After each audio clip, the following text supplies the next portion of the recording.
Hi, Rob Rothrock with Safe Retirements Group, and today I want to talk about some ways you can cover potential long-term care expenses.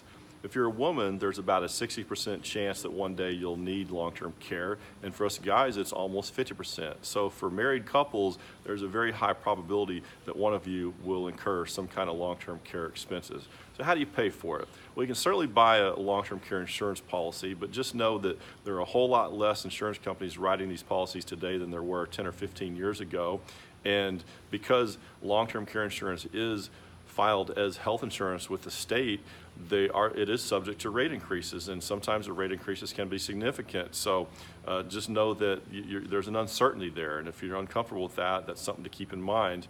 And if you don't use long-term care, then you really don't get that money back. So if you're the 50% that isn't going to need it, then keep that in mind. So what about paying for it out of your savings?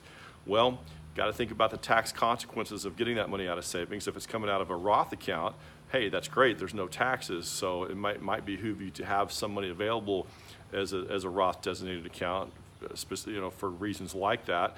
But if your savings, if your assets are all being used to create your future income, well, that can kind of mess up your retirement plan. So that be very careful if that's your plan. Now, what about life insurance? Well, you can use cash value.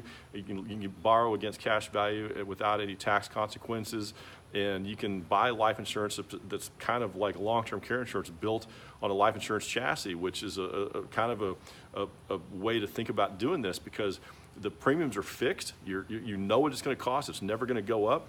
And sometimes you get many times the death benefit for your long-term care expenses. A lot of it is available for at-home care, besides just nursing home care.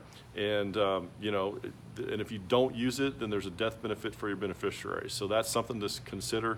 Another thing, if you have an annuity that's in the income phase, or will be, sometimes annuities will give you a higher amount of income if you are in a long-term care facility. Not always at home care, but at nursing home care. So it can be a complicated subject. If you'd like to talk with us more about this, it's not always pleasant, but it is important, and it's an important part of your retirement plan, and to protect your retirement plan, so to speak. So if you'd like to visit with us more, give us a call. We'd be happy to talk to you. Thanks for watching the video.